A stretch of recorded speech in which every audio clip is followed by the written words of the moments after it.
One question I get asked a lot is how I became blind or whether it was from birth.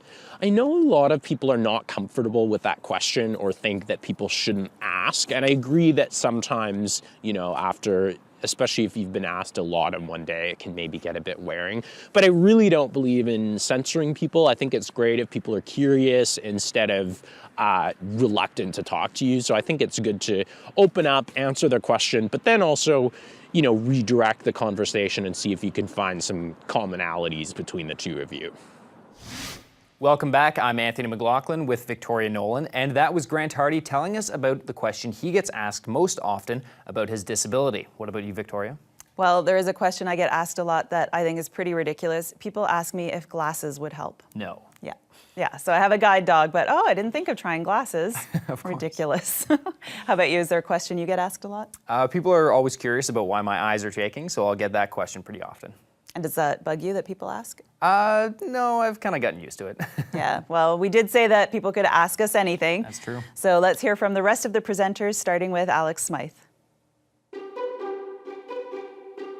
Ask us anything.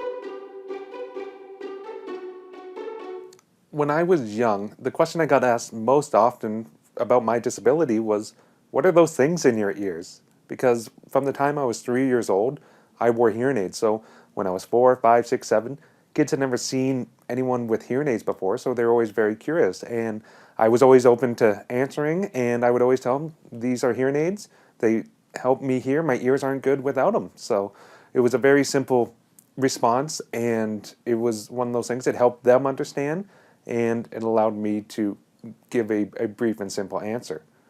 When I got older, the questions changed from my hearing to my vision. So when I was around 12 or 13, my night vision started to go and my peripheral vision started to get a lot worse. And so my friends and family started to ask me about my vision. Well, what are the limitations of my vision? How bad is my night vision? How bad is my peripheral vision? And that was all because they saw that I didn't use a cane, so they were never quite sure how bad my vision was. And so I would always describe as best as I could what my vision was like, what I was seeing, what I wasn't seeing. Hi, I'm Bain in Halifax. The question that I get asked most often about my disability is, what can you see, or how much can you see? And I don't think people realize just how difficult that question is to answer when they ask it. So for me, it depends on whether or not I'm going to be seeing that person a lot more in the future and whether it's relevant for them to know what I can see. And when that's the case, I try to explain it in terms of how I see faces or how I read print and how I move around in the world. If it's someone that I'm never going to see again and they're just curious, a lot of times I'll just make up a number. I'll say, oh, I have 5% vision.